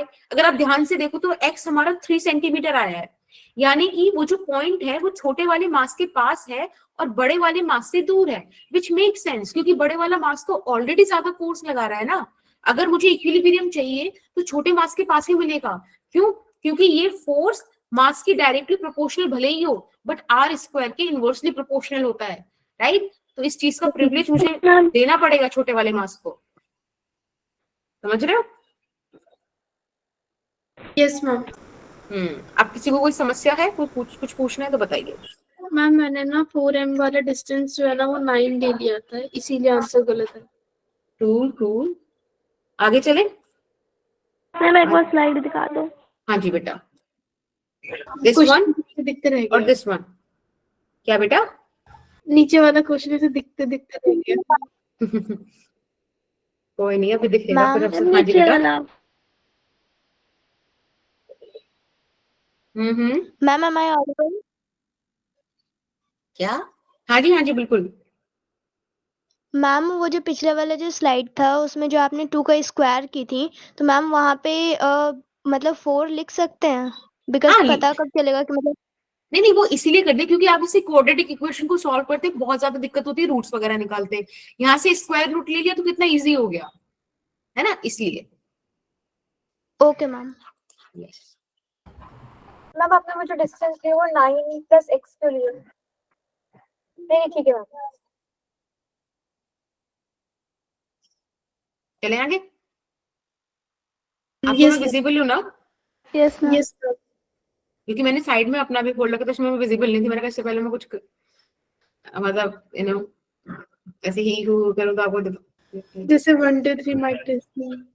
या ये भले ही आपको एक सेमी सर्कुलर रिंग ना लग रही हो, बट इट इज। मैंने आपसे पूछना है कि ग्रेविटेशनल फील्ड बताइए इस अरेंजमेंट का, मास m, रेडियस r, क्या ग्रेविटेशनल फील्ड होगा बताओ। अभी समय हो रहा है 21:33। आप लोग मुझे 21:35 तक बता दीजिए। मैम किस पॉइंट से बतानी है ग्रेविटेशनल फील्ड? मतलब किस पॉइंट से बतानी है? क्वेश्चन समझ नहीं आया, निकालेंगे कैसे? चलिए फिर हम समय खत्म करते हैं। इसमें इंटीग्रेशन करके निकलेगा ना। Ma'am Yes. इंटररिलेशन। यस, क्योंकि आप यहाँ पे कॉन्टिन्यूस मास आपको दिखा है ना। मैंने Yes, अभी जो ma'am. आपको फॉर्मूला बताया था, वो फॉर्मूला मैंने आपको पॉइंट मास के लिए बताया था कि आप पॉइंट मास के लिए फॉर्मूला यूज कर सकते हो कि E = gm/r², but this is for point mass. Here you have continuous mass distribution. Continuous ma'am. तो इसके लिए आपको इंटीग्रेशन करना पड़ेगा, यानी कि मैं एक आपको छोटा सा स्टेप बता देती हूँ कि इसके लिए आप क्या करोगे। आप यहाँ पे लिख दोगे कि मैम हम इसको डीएम मासेस में कट करते हैं और डीएम की वजह से पॉइंट ओ पर, आप पॉइंट पूछ रहे थे ना, ये रहा पॉइंट ओ, इस पर आप एक काम करो, क्या निकालो, छोटा सा ग्रेविटेशनल फील्ड निकाल लो, फिर उसको इंटीग्रेट करा देना। देखो अगर ऐसे बात बन जाए तो। इंटीग्रेशन नहीं आता। क्यों? ट्राई करते हैं। इंटीग्रेशन क्यों नहीं आता? हम पता नहीं। ऐसे इंटीग्रेशन नहीं आता। आपने मेरी वीडियो देखी बेसिक मैथमेटिक्स वाली? No ma'am. ऐसे अच्छा लगेगा अगर मैं कह दूं कि मुझे भी इंटीग्रेशन नहीं आता। नहीं, मेरे को आता है, मैं मजाक कर रही हूँ। एक काम करो, बेसिक मैथमेटिक्स का एक छोटा सा लेक्चर है, इंटीग्रेशन। 18 तारीख तक छुट्टी है ना तुम्हारी? I will spoil them. Basic mathematics check करो जल्दी से। हाँ, और उसको चेक करके बताओ। अगर हेल्प मिले तो अच्छा है, ना मिले तो फोन करना मुझे। मैम मैंने 5-6 लेक्चर देखे थे यूट्यूब पर इंटीग्रेशन के, अलग अलग, दिमाग में इतना ज्यादा नहीं पढ़ना। यही गलती कर दी, यही गलत हो गए। ऐसे यही नहीं करना था यार। नहीं कि ये वाला बटन दिख रहा है रेड वाला, हाँ दबा दे, नहीं दबाना था। खैर, इंटीग्रेशन की 4-5 वीडियो देखी आपने तनिष्का? Yes ma'am. यही नहीं करना था। मैं मतलब जब भी इंटीग्रेशन करना होता है मैं पहले यूट्यूब पे वीडियो देखती हूँ, तब ट्राई करती हूँ, नहीं होता छोड़ देती हूँ। चलिए फिर आपकी समस्या को आई ट्राई टू सॉल्व। ठीक मैम है, एक बार थोड़ी सी स्लाइड ऊपर कर दो। थोड़ी सी, कितना सेंटीमीटर? मैम क्वेश्चन दिख नहीं रहा। मैम लिमिट क्या रखनी है? देखो, ये तो आप बताओगे, मुझे तो पता। क्या बताना है? 0 से π/2। है। हाँ 0 से R ही रखेंगे। उस बच्ची ने बोला 0 से π/2 और तनिष्का ने कितने प्यार से बोला 0 से R ही रखेंगे। कैसे कनेक्ट किए दो बिंदु आपने? मैम मेरा आ रहा है 3gm/r3। ओके, मैम ठीक है या गलत है? बहुत सही। अब आप बताओ, आपको क्या लगा? आप प्रेडिक्ट करते हो ना मेरे फेस को। गलत ही होगा। चलिए, इसी बात पे अब मैं कराती हूँ। तो मैंने कहा आपसे, आप छोटा सा मास कंसीडर कर लो। ये इतना सा मास मैंने कंसीडर कर दिया, ठीक है? ये वाला डिंग डिंग डिंग डिंग डिंग, दिस इज डीएम। ठीक है बेटा, आर डिस्टेंस दूर और डी थीटा इसका एंगल हो गया। कोई दिक्कत किसी को? No ma'am. No ma'am. अब इसकी वजह No, से ma'am. आप एक बात बताइए, ये जो पॉइंट ओ है, इधर डीई ग्रेविटेशनल फील्ड आएगा ना, making some angle theta with the X axis या हॉरिजॉन्टल लाइन। कोई दिक्कत? No ma'am. ठीक है। No ma'am. अब एक बात बताओ, इस मास के सिमेट्रिकल एक मास इधर भी तो होगा। Yes ma'am. मैम क्यों मैम? देखो, इधर भी तो होगा, एक छोटा सा डीएम मास, आर डिस्टेंस दूर, डी थीटा एंगल बना रहा होगा, इससे थीटा ऊपर और इधर से भी थीटा ऊपर होगा। Yes ma'am. सिमेट्रिकली हो गया ना? हाँ, तो बेसिकली मतलब एक डीई ऐसे भी आ रहा होगा और ये भी इधर से थीटा एंगल ही फॉर्म कर रहा होगा। इसके कंपोनेंट्स ब्रेक कर दें।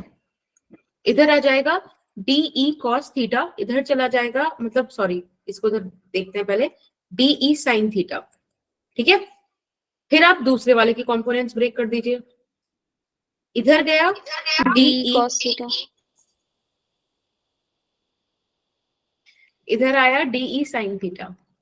अगर आप ध्यान से देखो तो आप बोल सकते हो कि मैम ये वाला और ये वाला तो कट गया, यानी कि जितने भी आपके सिमेट्रिकल सिमेट्रिकल सिमेट्रिकल जितने भी आपके बचेंगे, उनमें से सबका डीई कॉस थीटा तो कैंसिल हो जाएगा, सब डीई साइन थीटा देंगे।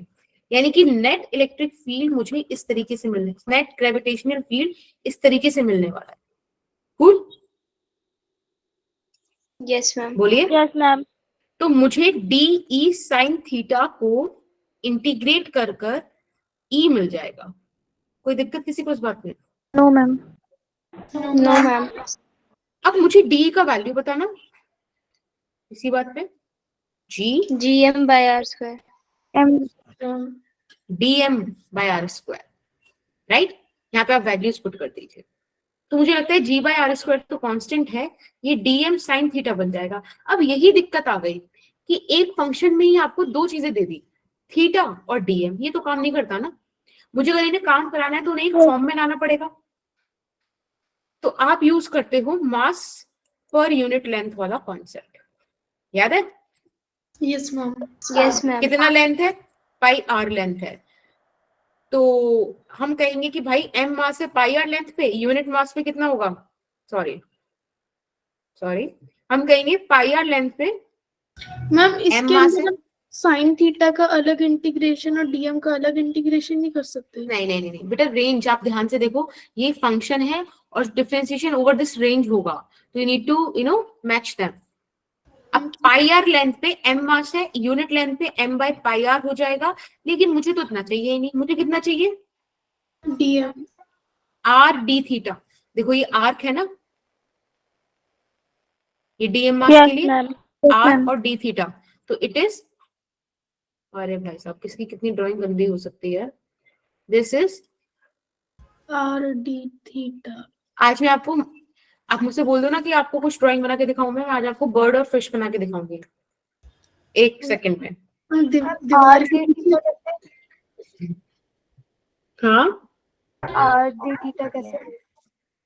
बेटा, होता है ना angle is equals to arc by radius. हाँ ठीक है। अब एक बात बताइए, आर से आर कैंसिल, ये कितना हो जाएगा? M D theta by pi. ये क्या हो गया बेटा? डीएम हो गया ना। Yes ma'am. चलिए तो बस इसे पुट कर दीजिए ऊपर वाली एक्सप्रेशन में। आपके पास वैल्यू आ जाएगा E is equals to G by R square. Dm की जगह आपने पुट कर दिया m, साइन थीटा था ही आपके पास, यहां से डी थीटा आ गया और बाय पाई आ गया। कोई दिक्कत किसी को? No ma'am. No, ma'am. ठीक है।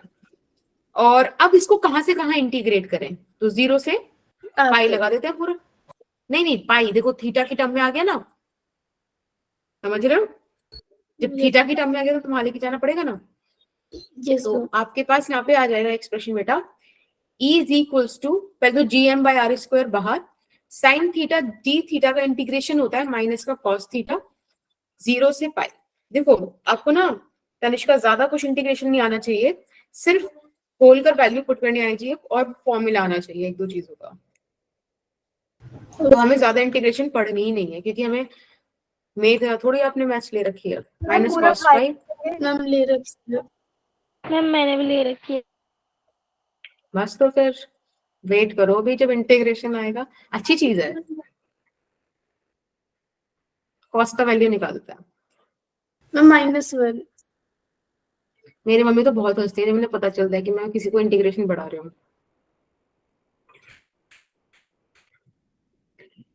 खैर, मैम पर आपके सारे क्वेश्चन सही होते हैं। वो ये नहीं देखती ना,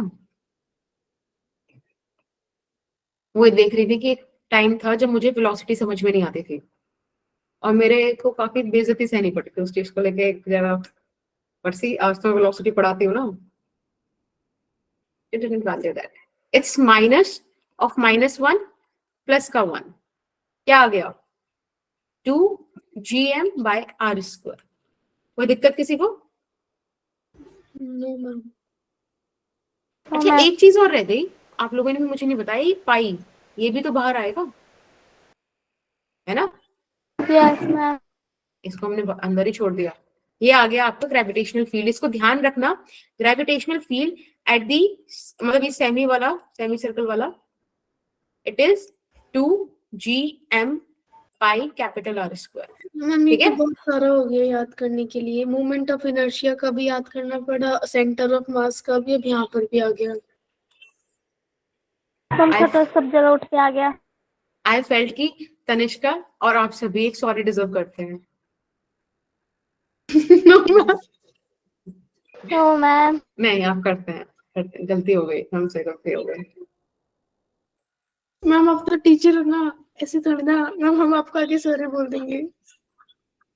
वो वाली नो मैम सिंसियरली।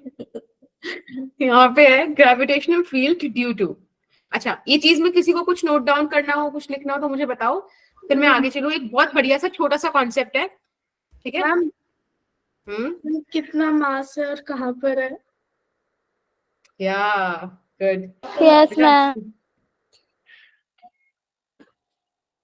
मैम। कभी किसी दिन बायो और केमिस्ट्री में करना, फिर मुझे बताना मैम ने क्या। मैम केमिस्ट्री में तो मैम डांटेंगी, बीच में इम्पोर्टेंट टॉपिक चल रहा होता है, फिर उनका फ्लो खराब हो जाएगा। बायो हाँ में तो भी तब सेम। मत करना। अच्छा बायो में, फिजिक्स में तो मैं डर नहीं लगता। That's मैम good, नहीं, guys. फिजिक्स में तो आपने बोला है ना मेरी क्लास में कभी भी बोल देना बीच में, तो आपने परमिशन दी है हमें। और किसी क्लास में स्कूल में बोल लेगा। हम स्कूल के अंदर तो टीचर बाहर निकाल देंगी, बाहर भी नहीं, वो पीछे खड़ा कर देती है, क्योंकि बाहर जाके फिर मैं जो इम्पोर्टेंट पढ़ा रही है वो समझ नहीं आएगा।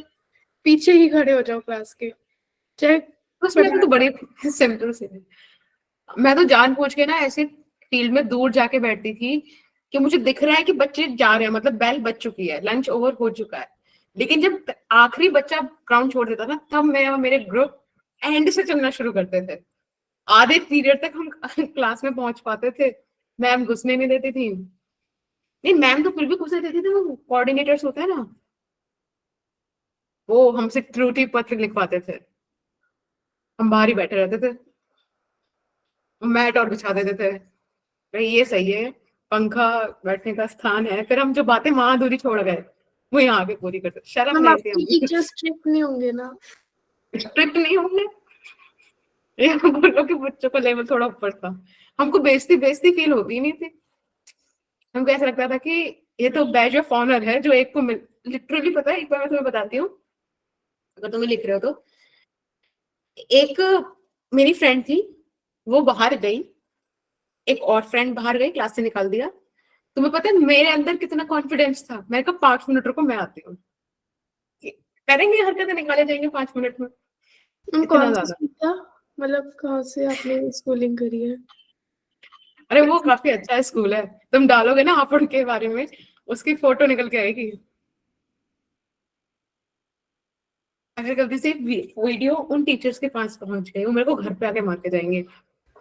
मैम हमारी टीचर तो इतने स्ट्रिक्ट है, मैम ने बोल दिया ना कल कॉपी चेक होगी, तो कल तक जैसे ना तैसे हम काम पूरा कर ही लेंगे कॉपी का।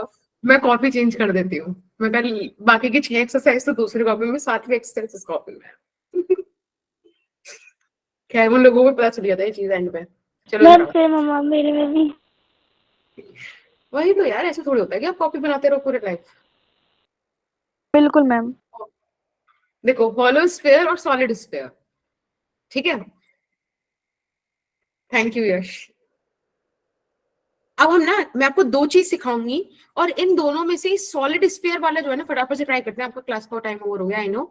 जो सॉलिड स्फीयर है ना वो बहुत इंपॉर्टेंट है, क्योंकि आप अर्थ को इस चैप्टर में सॉलिड स्फीयर कंसीडर करके चलोगे। कल जब मैं आपको वेरिएशन ऑफ जीप बताऊंगी ना, तो सॉलिड स्फीयर वाली चीज से बताऊंगी, ठीक है, तो ध्यान से सुनना, ध्यान से। सबसे पहले बात करेंगे हॉलो स्फीयर या शेल की। देखो इस तरीके का एक स्ट्रक्चर है मेरे पास, हमेशा ध्यान रखना, मैं आपसे 3 पॉइंट्स के बारे में बात करूंगी, जैसे कि सेंटर है, सेंटर से एक पॉइंट पी पर जो कि स्मॉल आर डिस्टेंस दूर है, एक पॉइंट क्यू पर जो कैपिटल आर है, ठीक है, और एक पॉइंट एस पर जिसे मैं अगेन स्मॉल आर बोल रही हूं। अब आप कहोगे कि आपने पॉइंट पी पे भी स्मॉल आर बोला था, पॉइंट एस पे भी स्मॉल आर बोला है। Actually small R is the variable, capital R is the radius of this ring of this shell, but this small R is the variable. जो point P है वो inside this sphere है, hollow sphere. जो point Q है वो on the sphere है, जो point S है वो आउटसाइड है। क्या ये चीज मुझे समझ में आती है? Yes, point ma'am. P inside, point R sorry point Q on the surface. ध्यान रखना ये चीजें बड़ी, मतलब बहुत फ्लो में आगे मैं बोल दिया करूंगी कि इन ऑन और आउट, तो आप भी जरा इन ऑन और आउट हो पाओ उतना समझ लेना, Yes, ma'am. ठीक है। जब मैं आपसे बात करूंगी किसी इनसाइड पॉइंट को लेकर, तो पता है मैं आपको क्या लिख के बोलूंगी, यहाँ पे मैं लिख दूंगी R is lesser than capital R, तो आप समझ जाओगे ना कि छोटा वाला आर कैपिटल आर से छोटा है, मतलब इनसाइड वाले पॉइंट की बात हो रही है। अगर मैं लिखूं कि छोटा आर कैपिटल आर के बराबर है, मतलब ऑन की बात हो रही है। अगर मैं लिखूं छोटा आर बड़ा है कैपिटल आर से, तो आप समझ जाओगे ना आउटसाइड की बात हो रही है। Yes ma'am. मैम अब मैं ना एक चीज है जो आपको अभी नहीं पढ़ाऊंगी, पर उसका यूज करूंगी, ठीक है? और वो चीज है Gauss law of magnet of gravitation. मैंने 12th क्लास में। ना ना 12th क्लास में गॉस लॉ ऑफ इलेक्ट्रोस्टैटिक्स, यहाँ पर है Gauss law of gravitation. Ma'am आप स्क्रीन पे कुछ लिख रहे हो? हाँ जी, हम शो नहीं हो रहा।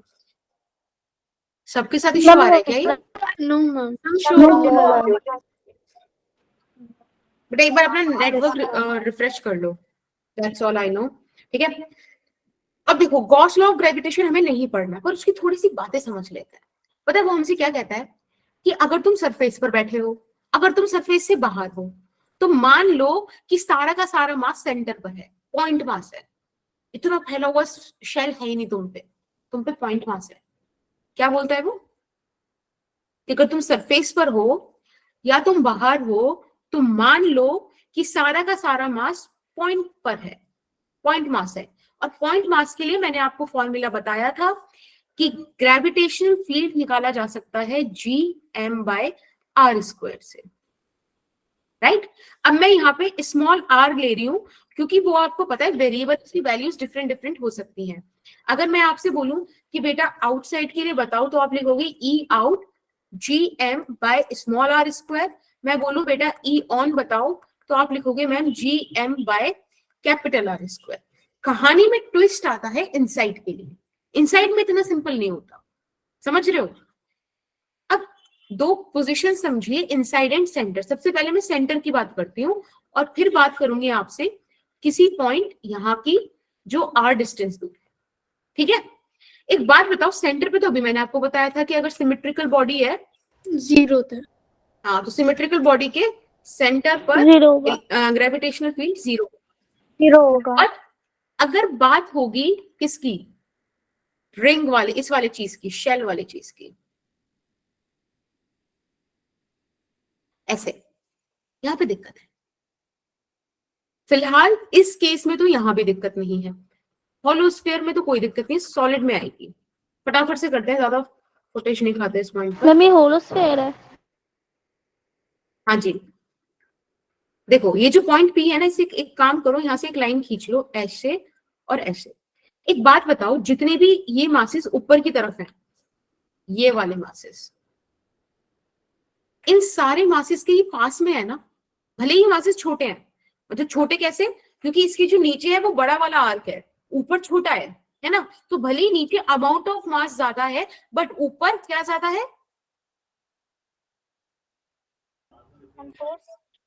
ना, फोर्स तो बराबर आएगी। अगर आप ध्यान से देखो तो ये वो वाला केस हो गया कि ये हो गया आपका m, ये हो गया आपका मैम 4m, रिंग ये डिस्टेंस स्मॉल r छोटा है और ये वाला डिस्टेंस बड़ा है, तो कुल मिला के इस पर नेट फोर्स 0 हो जाएगी। याद है कि क्वेश्चन कराया था एक? हाँ यस मैम। Yes ma'am. ये वैसे वाली चीज हो जाएगी। तो यहाँ पे क्या होगा, जितनी फोर्सेज ये अपर वाला पोर्शन लगा रहा होगा ना इस पे कि इधर आओ इधर आओ इधर आओ इधर आओ काइंड ऑफ, भले ये डिस्टेंसेस यहाँ छोटे हैं, पर यहाँ पे ध्यान रखना फोर्सेस ज्यादा मास लगा रहे हैं, ज्यादा मास लगा रहे हैं। समझ पा रहे हो? Yes ma'am.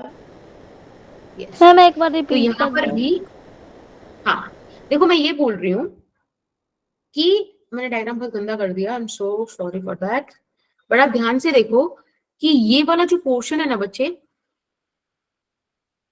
ये वाला पोर्शन भले इसका मास कम है, लेकिन ये इस पॉइंट P से है भी तो क्लोज, तो जो फोर्स ये लगा रहा होगा प्लस जो फोर्स आपको बच्चे इधर की तरफ मिल रही होगी, ये देखो मासेस बहुत ज्यादा बहुत ज्यादा बहुत ज्यादा है, पर बहुत दूर है, पर ये फोर्सेस बराबर होंगी। तो E inside for a hollow sphere या शेल 0 होगा। कोई दिक्कत? No ma'am. आपको ना ये ग्राफ याद होना चाहिए, कई बार ग्राफ आ जाता है, आपको बोल देगा कि बताओ कहाँ पे सही जा रहा है। तो देखो जब ये इनसाइड हो आप, तब तक ग्रेविटेशनल फील्ड 0 है, जैसे ही आप ऑन द सरफेस पहुंच गए, आपने देखा कि भाई ये तो बढ़ के मैक्सिमम हो गई है। मेरी टेढ़ी जा रही है, बिल्कुल स्ट्रेट जाएगी ऐसे, ठीक है। और फिर जैसे ही आप आउटसाइड जाओगे तो ये कम हो जाएगा। अगर आप ध्यान से देखो तो हुआ क्या, this is E in, this is E on and this is E out. एक बात बताओ बच्चे, ई आउट क्या था? G M by small r square ना। Yes ma'am. ऑन क्या था? G M by capital R. अब कैपिटल आर बढ़ा है कि स्मॉल आर बढ़ा है? Ma'am capital R. Small r. Small r outside. तो बेटा अगर डिनोमिनेटर बड़ा है तो न्यूमरेटर तो छोटा होगा ना, इसलिए देखो यहाँ पे न्यूमरेटर छोटा होता जा रहा है। जितना दूर जाते जाओगे ये जीरो होता चला जाएगा, और जितना आप सरफेस पे आओगे उतना आप मैक्सिमम कर लोगे। अब जब इनसाइड जीरो है, बाहर कम होता जा रहा है, तो मतलब यही तो मैक्सिमम होगा ग्रेविटेशनल फील्ड। Yes ma'am. पक्का? यस मैम ये स्मॉल ग्राफ आपको याद होना चाहिए। बड़ा होगा। क्या बेटा? मैम स्मॉल आर कैसे बड़ा होगा? क्योंकि ये पॉइंट मैं आउटसाइड ले रही हूँ ना। आप देखो आउटसाइड वाला पॉइंट तो ये हो गया ना। लेट्स से अगर ये 5 सेंटीमीटर का है तो आउटसाइड वाला पॉइंट लेट्स से 7 सेंटीमीटर है, ये वाला पॉइंट 3 सेंटीमीटर है ना, तो 7 सेंटीमीटर तो बड़ा है ना 5 से। Yes ma'am. यस। चलिए अब इसी बात पे बस लास्ट, पक्का last, this is solid sphere. ये आपकी अर्थ वाला टॉपिक है। अब अर्थ वाली चीज में क्या बात होती है, इसमें ना हमारी बहुत सहूलियत हो जाएगी। सहूलियत क्यों होगी? क्योंकि अभी अभी हमने क्या पढ़ा है, थिन वो वाला पढ़ा है, शेल वाला। अब ध्यान से देखो, ये हो गया ऑन द सरफेस, ये कुछ गया इन द सरफेस, और ये गया आउटसाइड द सरफेस, राइट। अब गॉस लॉ तो यहाँ भी काम करेगा ना। गॉस लॉ तो आपसे यहाँ भी बोलेगा कि जब आप आउट पे जा रहे हो तो पूरा मास मान लो पॉइंट मास है, तो लो इसको तो आप अभी भी लिख सकते हो, ऑन को तो अभी भी आप ये लिख सकते हो। अब तो दिक्कत का जो विषय है ये हमारा इन वाला है, इन वाले को मजा नहीं आ रहा। मैंने एक पॉइंट पी ले लिया जो इनसाइड है, और ऐसे एक छोटा छोटा गोला गोला बना दिया आर। अब एक बात बताओ, इस पॉइंट पी पर क्या हो रहा होगा? ये जो अंदर वाला मास है ये इसे अपनी तरफ खींच रहा होगा, है ना, और ये जो बाहर वाला मास है ये इसे अपनी तरफ खींच रहा होगा, बाहर खींच रहा है ना। ऐसा आपको लगता है ना, ऐसा होगा। बट एक बात बताओ, इस पॉइंट पी के लिए आपने, चलो अभी जो बात बोली इसको मैं लिख देती हूँ, ई इन और ई आउट, ऐसे तो हो रहा होगा, बोलो। मैम पर ये जो अंदर वाला मास है ये सॉलिड है, तो वो उस अपने अंदर कैसे खींचेगा उसे? ये तो ऑलरेडी सरफेस के टच में है ना। बट फोर्स तो लगाने की कोशिश करेगा ना, हमेशा सेंट्रल फोर्स तो लगेगी ना जहां भी कहीं मास। Yes ma'am. कोशिश करेगा पर वो लगा नहीं पाएगा। नहीं लगाएगा तो सही। देखो ये अंदर वाली जो शेल है, एक इन पॉइंट एक आउट पॉइंट, बस आप ऐसे समझो कि मास है ना, मास है तो अट्रैक्ट करेगा टुवर्ड्स इटसेल्फ, ऐसा होना चाहिए। लेकिन यहाँ पे पता है पॉइंट क्या है? एक बात बताओ, ये जो आउट वाला पोर्शन है, यानी कि ये ब्लू वाला जो पोर्शन है, इसके तो इनर पॉइंट पे आ गया ना पॉइंट पी, यस मैम। ये यहाँ पे इनर पॉइंट पे आ गया ना। और अभी अभी तो आपने पढ़ा था कि इनर पॉइंट के लिए 0 होता है। Yes ma'am. Yes ma'am. 0 हो गया। अब बात आती है, पता है बस ये सोचने वाली बात है वरना बहुत इजीली हो जाएगा। अब बात आती है इस ई इन की, तो इसमें टेंशन क्या लेनी। ये जो ई इन है ये इनर वाली सरफेस का ऑन द सरफेस वाला पॉइंट नहीं हो गया? Yes ma'am. पता है ये थोड़ा सा बस ट्विस्ट वाला है, ये दिक्कत देगा आपको। मतलब पर इसको ना अभी जब मैं नोट्स अपलोड कर दूंगी ना, इसको एक बार पढ़ जरूर लेना, ठीक है। अब बस आपको ये वाला फॉर्मूला यूज करना है। अब आपको पता है यहाँ पे एक इशू और आएगा छोटा सा, वो ये आएगा कि सिर्फ आपको ये व्हाइट वाला मास कंसीडर करना है, पूरा मास नहीं कंसीडर करना। तो हम ऐसा मानते हैं कि जो पूरी रेडियस है वो r है, मास m दे रखा है, तो मतलब कि 4/3 पाई कैपिटल R क्यूब, इतने वॉल्यूम का मास कैपिटल M है। तो एक यूनिट वॉल्यूम का मास कितना हो जाएगा? m बाय दिस। Yes ma'am. और मुझे कितने का चाहिए? मुझे स्मॉल r वाले स्फीयर का चाहिए, यानी कि 4/3 पाई स्मॉल r क्यूब। ठीक है, इतने का चाहिए, तो आपको पता है ना कि आप क्या करोगे, मल्टीप्लाई करा दोगे इतने से। मैम आपने ई आउट वाले पार्ट को इनर पार्ट कैसे लिया?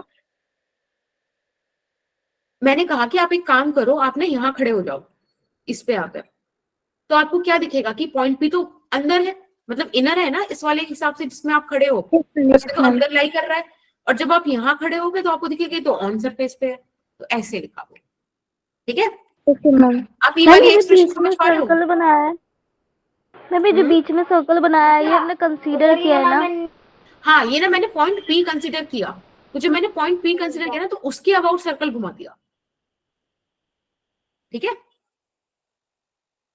Yes ma'am. हेलो, हाँ। अब देखो मैंने आपको बोला कि इतने वॉल्यूम में m मास है, टोटल वॉल्यूम हो गया, यूनिट वॉल्यूम में इतना मास है, तो मुझे बताओ इतने वॉल्यूम में कितना मास होगा।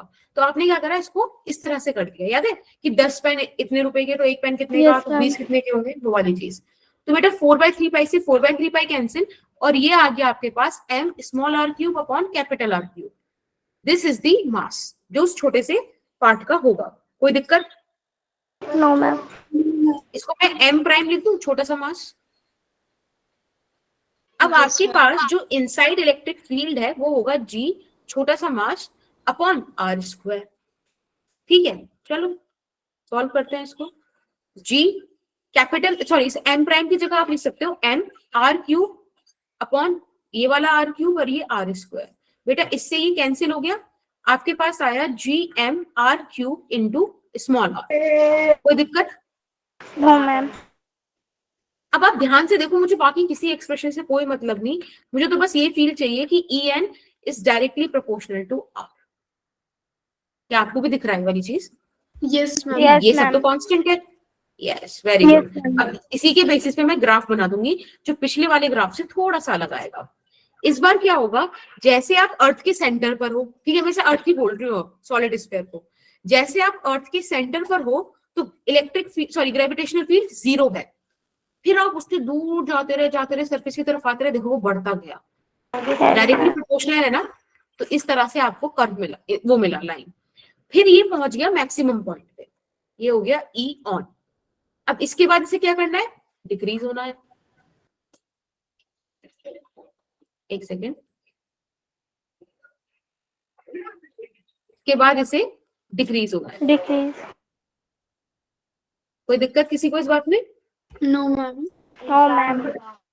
चलिए, और यहाँ पर भी आपने देखा कि मैक्सिमम तभी होगा जब आप ऑन द सरफेस होंगे, पक्का? Yes ma'am.